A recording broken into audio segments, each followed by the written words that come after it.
tell us a little bit about where you were born, where you came from, originally, where your family came from and all that. Originally. Well, my mother came from, as I say, Glenmore area.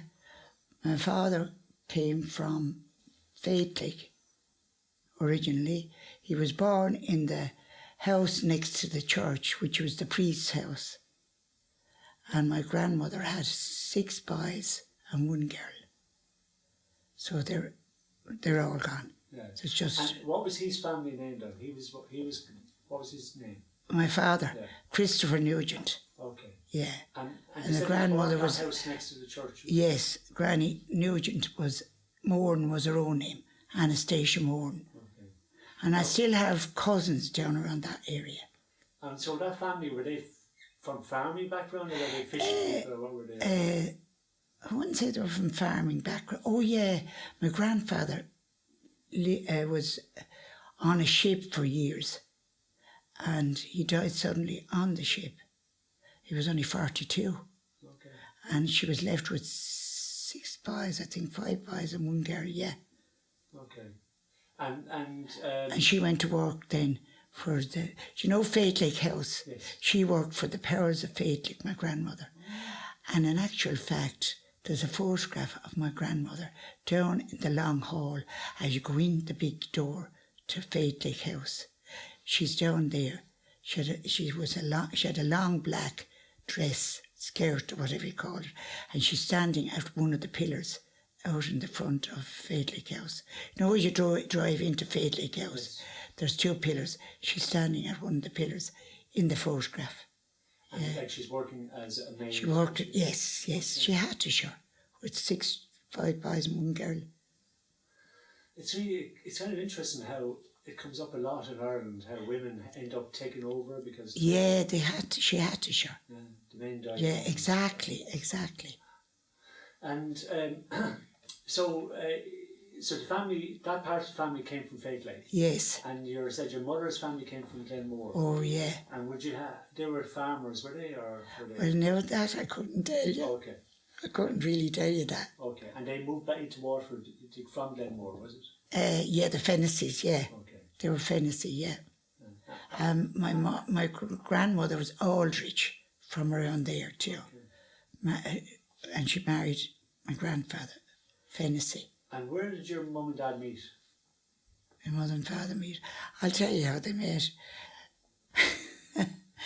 My mother used to go around with 2 or 3 women and they go for walks around the quay years ago. So my father stopped the woman that my mother was with and he said, "Who's that woman you're with?" So she told her. She told him. He said, "I want to get introduced to her," my father said. So she got introduced to her and that was it. Very simple. Wasn't it just? There were no such thing as introductions or no dances in them days. Okay. You know what I mean? And Joe, in those days, a lot of people would have had kind of beliefs that they don't have now. Yes. Sometimes it'd be kind of superstitions. Yes, I know what you mean. Sometimes yes. It might be even religious. Yes, saints and all that. Was there any of that in your family? There was none of that in my family, but my mother used to get this woman to tell her fortune. She was a little small woman. She lived up around Yellow Road. Mrs. Dial was her name. And she's kind of she looked like I won't say a witch, but she had the black head on her. Black hair, I mean. But my mother would get her maybe, and she'd tell her, "Oh, you're going to cross water." And she'd have all this thing in a bowl. And she'd tell her your fortune. But my brother had a friend, he used to come up to play cards with my brothers. And she was reading the cards for them too as well. And when she came to this chap, Michael Ruddle was his name, she said, "I'm not going to go on," she said. And he said, "Why?" "No," she said, "I don't want to tell you." So what happened was, she had said, after he was gone home, that she didn't want to frighten him, that he would die young. And a short while after, he was driving back to Limerick.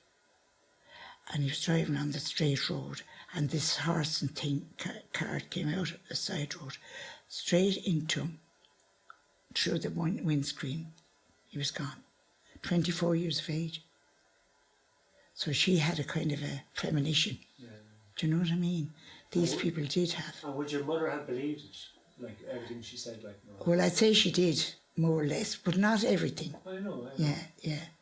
Oh, was there any other one? What about the old kind of beliefs around, say for example, St. Bridget's Day or... Oh, yes, yes. Can you remember any of those ones? And the ashes. Yes, go on. You know, the ashes, that you be blessed with the ashes. Yes. But I don't think they don't believe in that like that nowadays. No. But coming from Glenmore, I was just wondering, was there many, because there used to be the Banshee and the fairies and all that kind of stuff out. Yeah, I suppose, yeah, exactly, yeah, but yeah. was any of that in your... No, well, my mother never mentioned about the fairies anyway, you know? Okay. Yeah. But they did kind of believe in him, the older people at that stage did. Yeah. You know what I mean? I know, and it's all after dying out. Oh, it is, I'd say, yeah, definitely.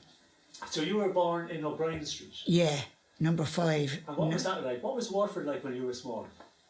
Oh, it was a nice place now, and we had lovely neighbours in O'Brien Street.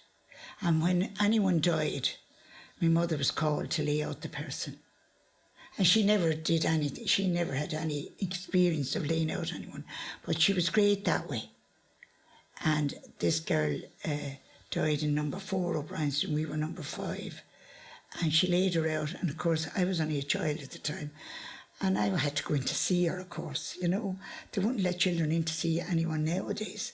I went in to see her, and we were delighted because we got a little drop of lemonade, say, and biscuits. Just, we weren't worried about the person who was dead. Yeah. We just went in, we were delighted, we said a prayer, and we came back out again. And was there a different attitude to death at that stage? Oh yeah, totally. Was that because people were more used to people dying, and in the sense of children died young? Yeah, well that's true. And you see, as I said to you, like with TB, it was rampant in them times. And an awful lot of people died with the TB. Yeah. And you were telling me the story about your brother. Could you tell us that story? Because that's very interesting. He was working on the cross-channel boats, and he used to come home, and she said to him one day, she said, "You're awful, you're sweating, you know." And he said, "Oh, sure, we work hard," he said, "on the boats." So he had this cough, and she said to him, "You want to see about that cough?" So she went down to the doctor with him. It was a Dr. Heffernan, I think he was, on the quay.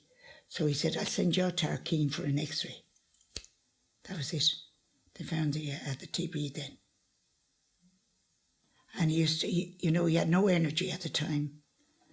But as I say, he did come out. He was one of the lucky ones, because a lot of them died, as I said to you already. They hemorrhaged after the operation. And they were only in there. My brother was only, in his 20s, 24, 25 years of age. He had his 21st, well, he didn't have a birthday out there, but he was 21 when he was out there. Okay. And he was out there for 3 years, so he came out at 24. It's a long time. It was a long time, yeah. And he said to my mother, "I'm not staying in this country," he said, "because I will never get a job here."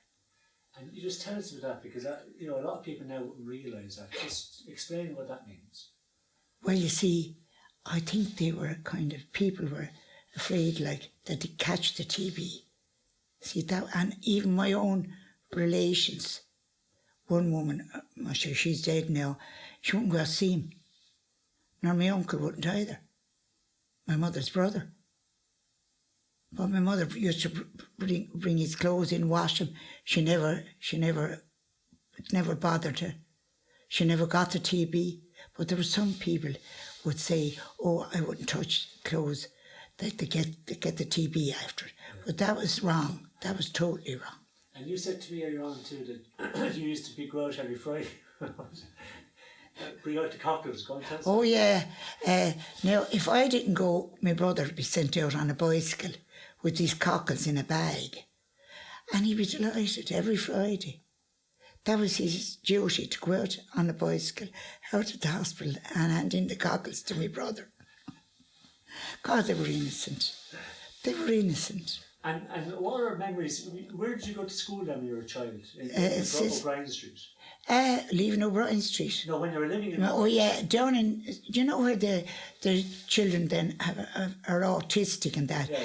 Down opposite St. John's. Yeah, St. Joseph's. Yeah, St. Joseph's. That was the school I went to, and I stayed there till I was 16, 17. Okay. And that was the... Then I went to work. Sisters of Charity? Yeah, exactly, okay. Exactly. And there was orphans there with them at that time. Were they connected to... What they were? They were connected to the... Do you know where there's apartments now in Lady Lane? They lived there. Yes. And there was a lovely little chapel there, but that's gone. And there used to be a tunnel across. That's right. We used to go across on that tunnel.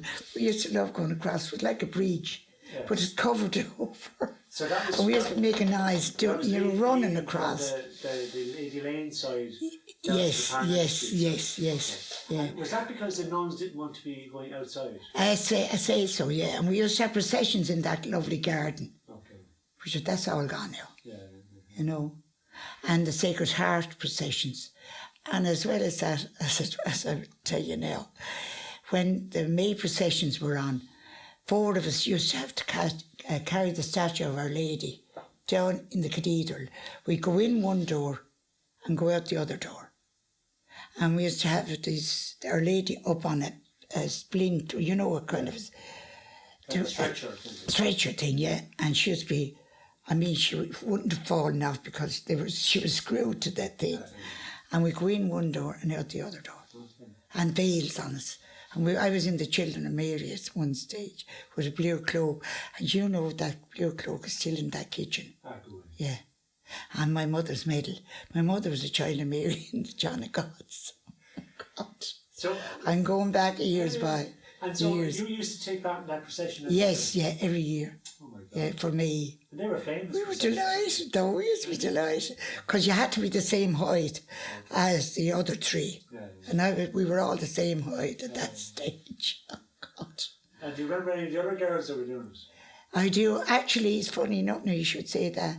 One of them rang me this morning, she's home on holidays from England. Cool. And she said, Rita, I'll meet up with you, she said, on Saturday. And I said, do that, Brenda. So I was 77 in March, she was 78 last October. It's only a couple of months between us. We all went to school together. What was Brenda's second name? Brenda O'Leary. Oh.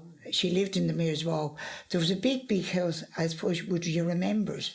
The mother used to keep lodgers. Yes. It was a big house. You know where the carpet faces, Qualitile and them. Just up from that was a huge big house, and she used to keep lodgers, and they'd come in and they'd have a bed and they'd have their breakfast and whatever, and their dinner in the evening.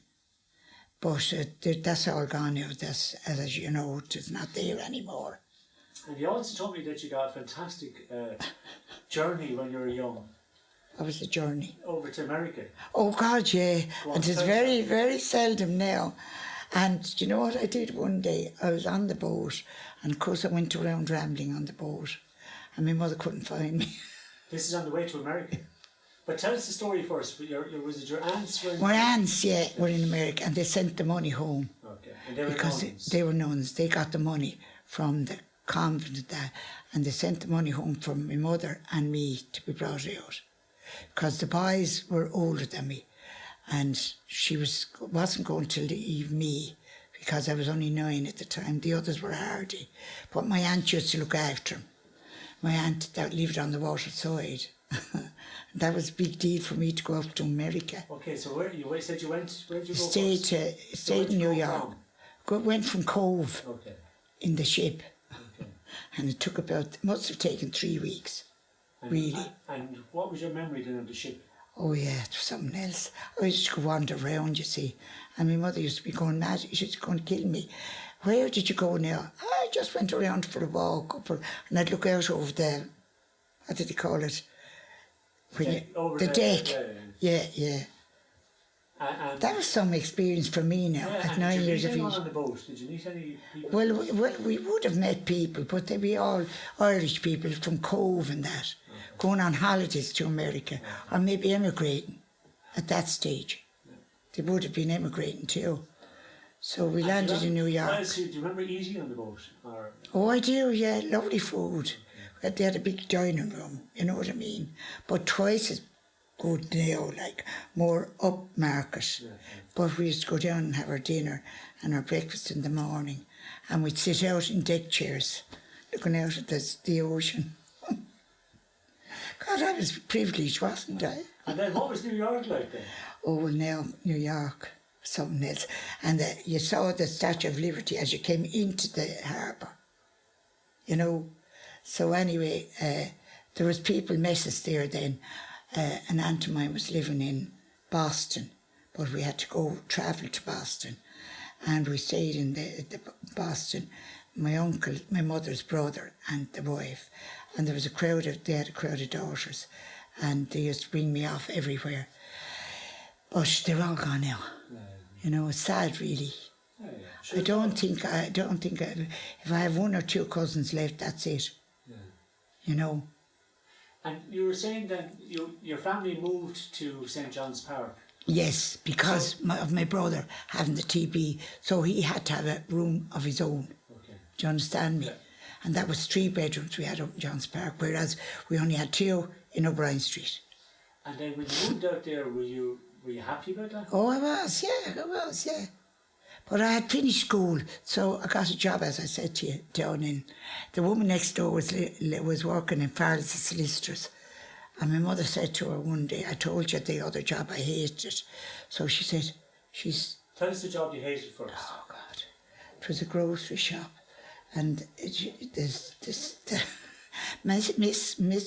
Miss Kitty and Miss Annie and Master Paddy. I had to say Master Paddy and Miss Kitty and Miss Annie. And I used to go out in the back. This woman was working. She was living up in Ballytruckle. And she used to come out with me and she'd say, come on out with me, help me with weighing the flour, which I did. But the nanny one was up on a high desk, and she was very crippled, like her back was kind of all, I don't know why, she must have been born like that. And Miss Kitty was down in the at the counter and Master Paddy next to her. And you see, I'd have to go out with that woman up in Ballytruck, I can't think of her, Dial was her name. She used to call me, come on out, she said, we weigh the flour, the tools will weigh the flour. But she asked me then, Miss Nugent, come in, I want you. Do you see all them tins? Would you ever dust them? Dust the tins. Imagine the ones down in Tesco dusting tins now. Would you imagine that? I used to go down on my knees having to dust these tins. I didn't curse on her. I know I mustn't have cursed then. Of course I didn't. Now, that was your first job? Yeah, that was my first job. And what was it, Welsh's you said it was called? Welsh's, yeah. Okay. Midnight grocers they were called. And then you only stayed there 4 weeks? Oh, it was about a month, I'd say. Okay. Yeah, month maybe to 2 months. I'd be there outside. And then you went to Farrell's? I went to Farrell's because Florrie Foley was there, and she said, we're looking for a girl. So yours truly stayed there, and stayed there and I got married. And that was all office work, was it? Yeah, office work, yeah, typing and all that, answering the phone and people coming in. God help people that wouldn't be able to pay their rent 1 week. And they come in to me and they pay the rent to me, and one of the fellas out the council at the time is collect the rent from me. You know, they were strapped for money, and it might be £0.50 a week they'd be paying for the rent on their house, but they might miss 1 week, and I'd take the money from them and I put it in an envelope, but I wouldn't let on to the boss, and I'd tell him to come in to me, and I'd give it to one of the fellas out of the council. When he come up for the rent, money for certain people. Because they were poor people, they hadn't much. But they used to come in to me and I had to hold on to the money for them, you know. And then, when you were in John's Park at that time, St. John's Park, yeah, What was it like? I mean, because it was just a new housing estate. Oh, it was, but it's All new far, families and all. far more modern now. I mean, across the road from me now, they changed all their houses. They have all bay windows in them. Yeah. But my house was still the same, and we had a side entrance. And this chap used to lodge with my mother, and he built these two big pillars. And when whoever got the first car, I think it was my brother, you could drive in and you wouldn't have to leave the car at the side of the road. Do you know what I mean? And I mean, was there, the people out there, were they friendly at that They time? were very friendly. Poor woman next to me only died there a couple of weeks. Well, they would be around Christmas. And she had 9 children. And she didn't have it easy. Poor father used to clean windows. And she used to work up in the St. Alfred's, like giving out, helping the patients up there. Okay. And you could go right for around our corner, that corner. Dr. Phelan lived on the other corner. But she's dead now too. Yeah. And the person that bought that house, they extended it. You know what I mean? And the Villas it's called now. Yeah.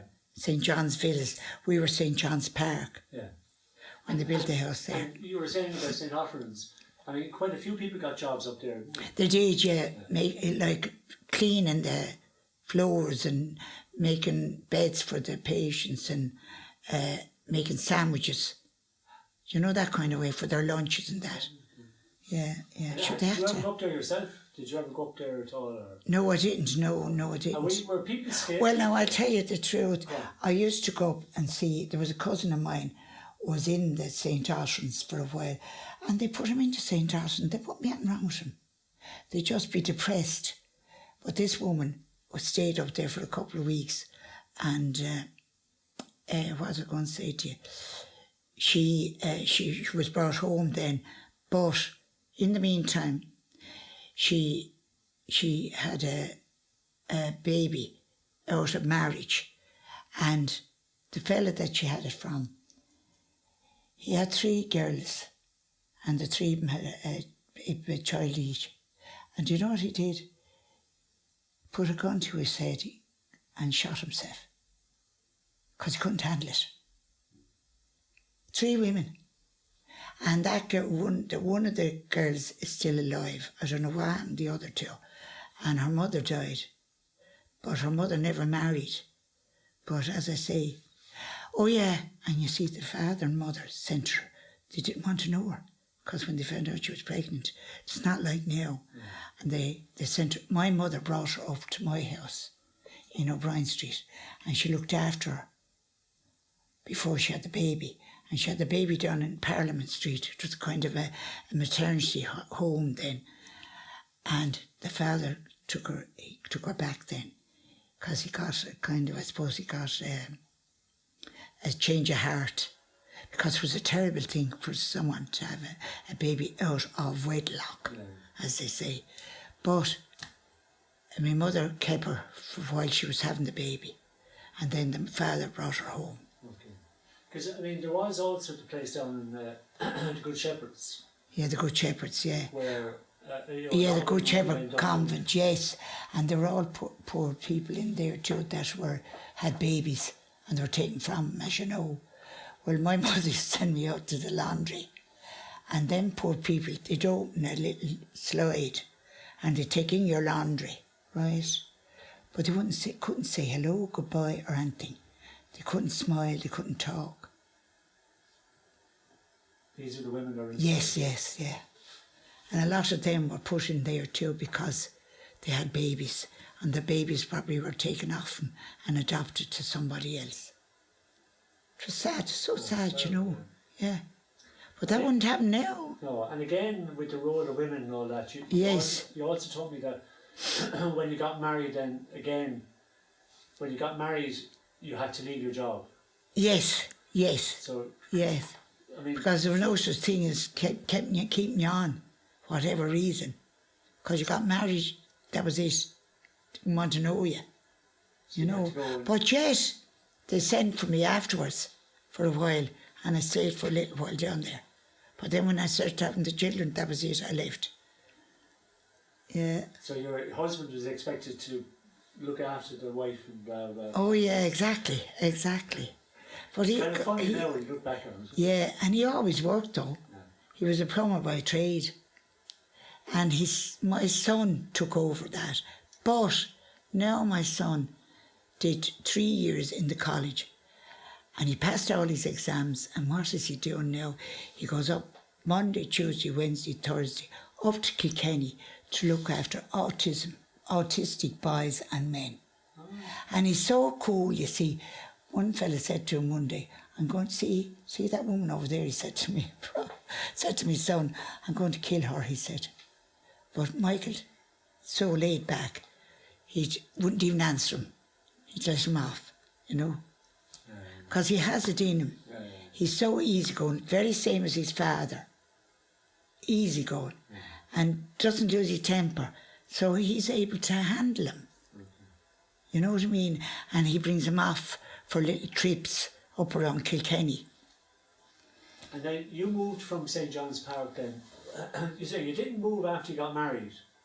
You stayed on for a while. In St. John's Park. Yeah, I did, yeah. I moved from there.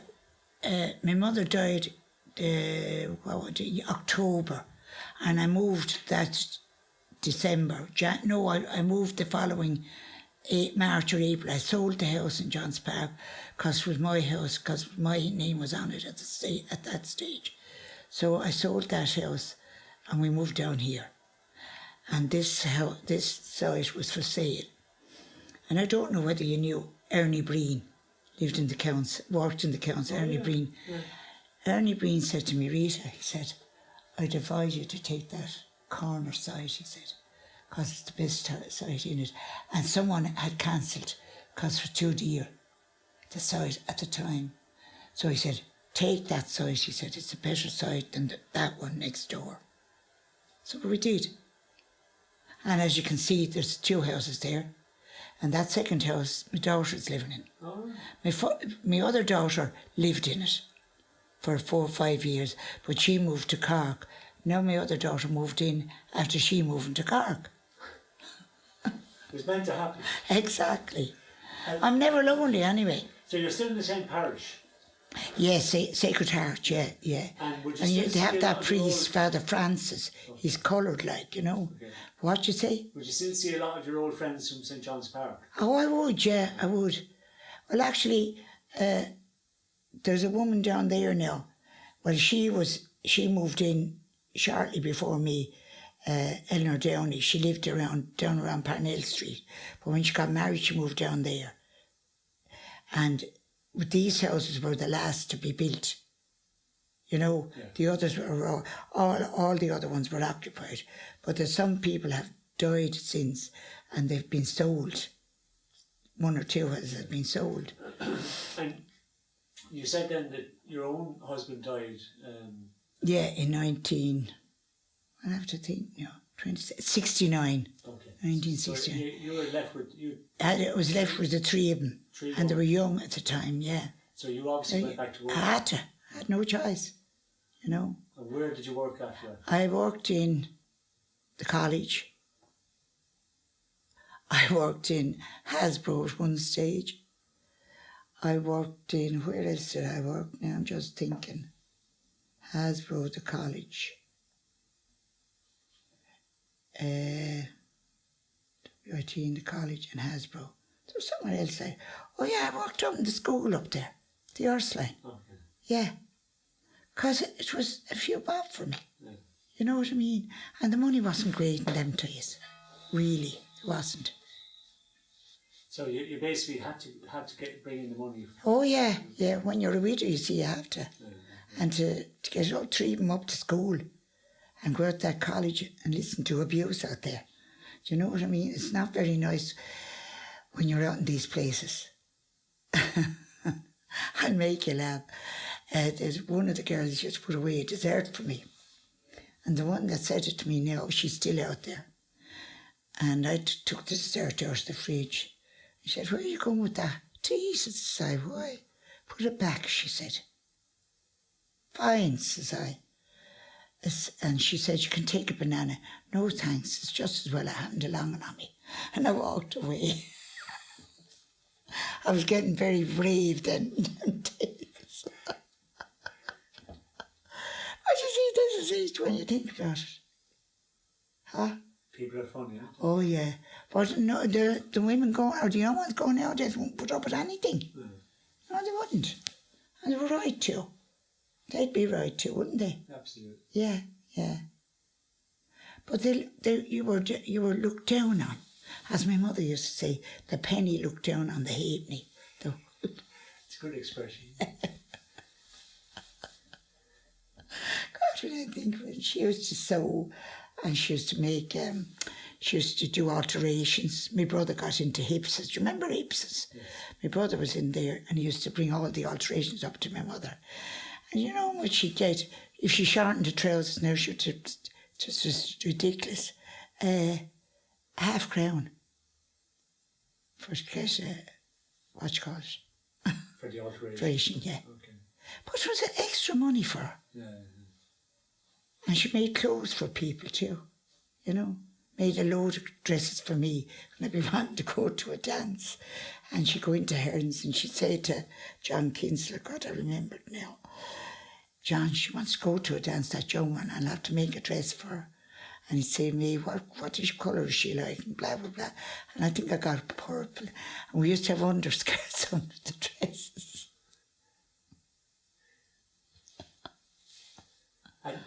And come here, how did you meet your own husband? I'll tell you how I met him. He was when I was in Farrell's, Florrie was on the phone to Phil, and Phil said to Florrie, John is coming home for Christmas, that Christmas. And says I to Florrie, gosh, it's years since I said, oh, John, he used to have a red bicycle and he'd be cycling down the quay on it. Oh, says Phil, I'll tell him you were asking for him. And so I'll send him out to the house to you.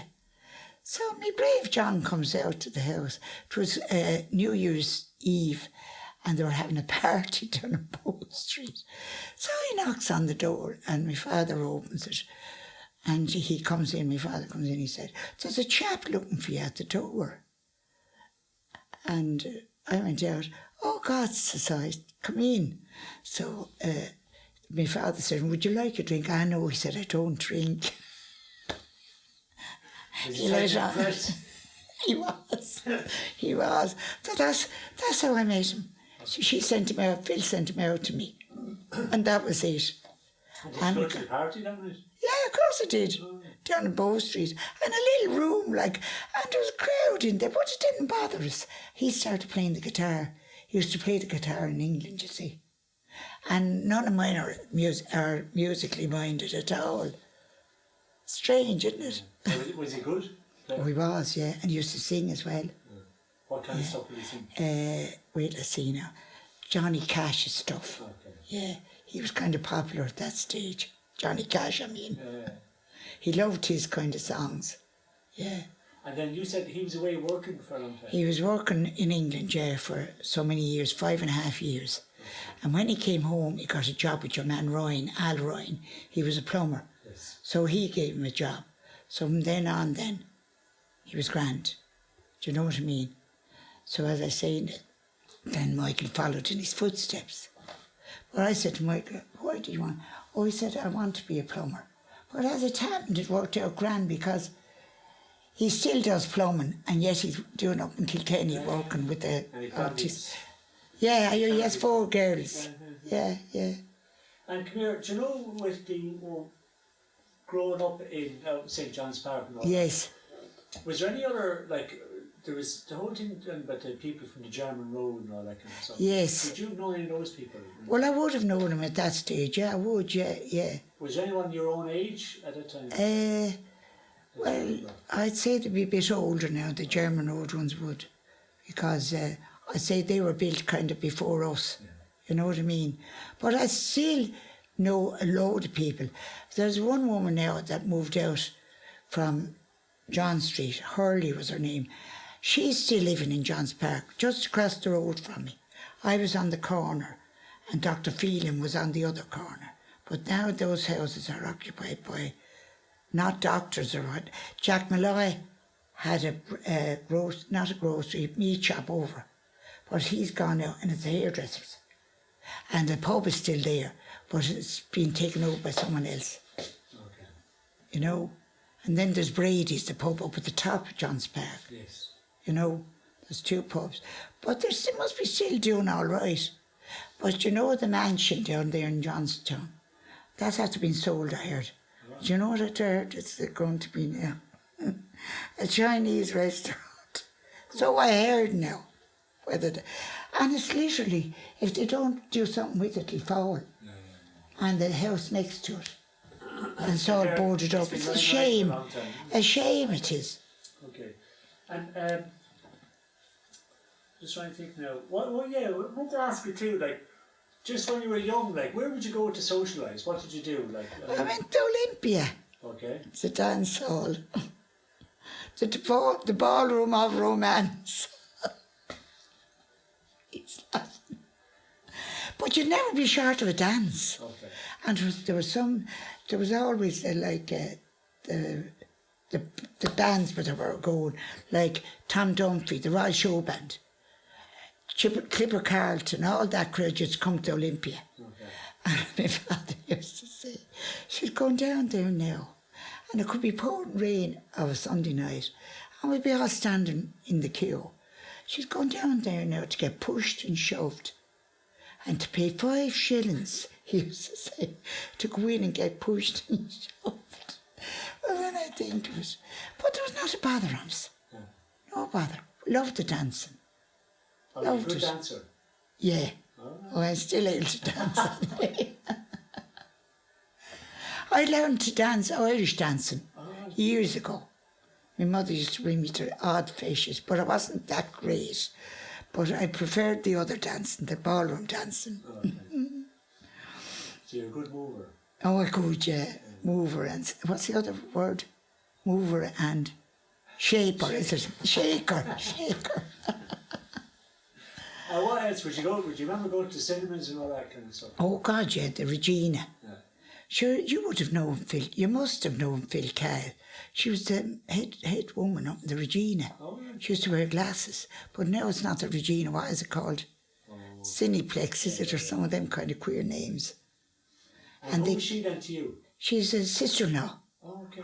Her brother married me. Oh, yeah, okay. The only brother they had. Right. Yeah. And he was spoiled rotten.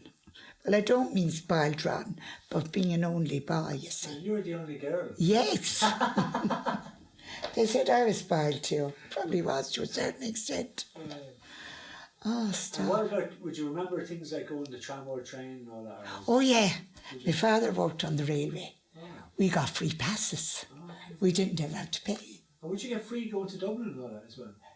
Yeah, we would get a certain, maybe twice a year. Okay. My mother gets a pass to go to Dublin. She could bring me with her. You know what I mean? Yeah. But like, do you remember when the train went through the wall out in Tramore? Oh, yeah. Onto the street? Well, but luckily enough, there was no one killed. I don't know whether the brakes failed or what. But isn't it a shame? Would you say now it's a shame that station is left to rack and ruin at the moment, the Tramore station. Yeah. And look what they did with the other one. It's gone. It's gone, yeah. See, you have to keep up with the Joneses, I suppose. And I just want to try, is there anything else, Keith, that we haven't? No, not stop there, no. Would you mind just talking about some of the pictures that you have? Oh, yeah, right. They're kind of interesting to look at. If you could kind of show them to the camera. So show them to the camera like that, like, exactly. yeah. Point them to the camera yes, and then yes. tell us a little bit about them. Yeah, there's my grandmother, Tennessee, and they are all her children. And these are the two nuns? The two nuns, yeah. She had, I think there was 8 children. Okay. Oh, she had 11, but 3 of them died at infancy with scarlet fever up in the hospital. And where was that picture taken now? That picture was taken in Annie Brophy's, but Annie Brophy, there was one of them she had to put, how did they call it, put it into the photograph because she wasn't around. She was in America. How did they do that? I don't know. You know, one of them is some of the men. I think it might be that man there. Yes, He looks kind of strange there. Yeah. Annie Brooke was able to do that. Yeah, she was famous for doing that. Oh, yeah, she was. She made people very pretty. And oh, God, she did. She did. She did all sorts of things. But she was some photographer, though. Oh, yeah. I give her that much.